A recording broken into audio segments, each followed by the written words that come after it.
behind herself. She groaned at the cliché and fumbled in her bag for the plastic ticket that would let her into the impossibly secure car park.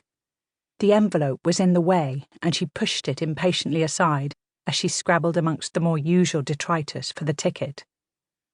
Her fingers brushed the fluffy ball of a keyring that Adam had given her for Christmas last year. "Let's see you lose this, Mum," and her heart juddered.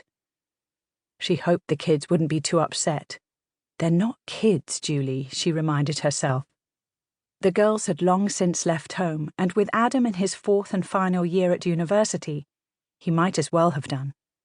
They were grown-ups, with their own lives now, and she couldn't stay miserable just for the pretense of a happy home. Again the tears threatened. Again she pushed them back behind her eyelids. She hated that her marriage had turned to dust, but she no longer had any idea how to hold it together. These days she and Michael shared little more than a front door. They slept in different rooms and managed to keep themselves so busy in their jobs and separate social lives that they could go days without actually seeing each other.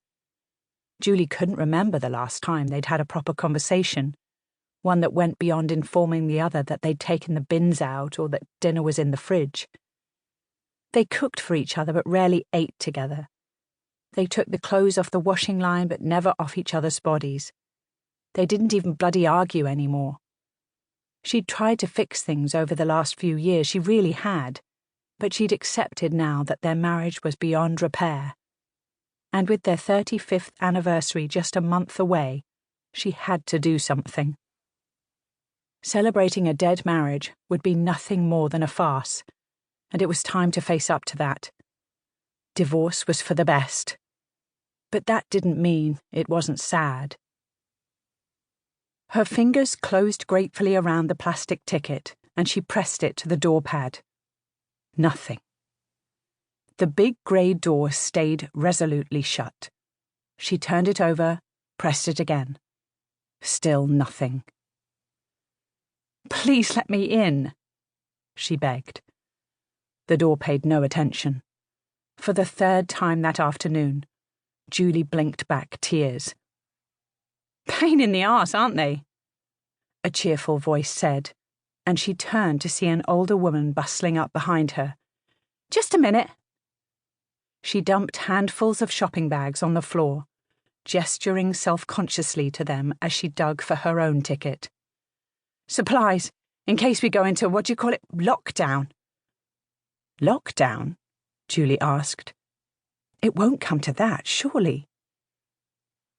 The woman gave her a sideways look. "Where have you been, dear?" "With a divorce lawyer," Julie wanted to say, but the woman was far too smiley to be hit with that sort of unpleasant detail. She felt foolish suddenly. The world was going mad, and she was fretting about one little marriage. But it was her marriage, or it had been, and right now it felt all-consuming. She looked down at the woman's bags, spotting toilet roll, a multi-pack of custard creams, and a large bottle of Baileys. "That's in case we run out of milk," her new friend said, bending and patting the liqueur as she might a small dog. "It's lovely on cornflakes. Now, here we go." She pulled a ticket from her bag and held it up to the pad. The door sprung obligingly open. "How did you do that?" Julie asked.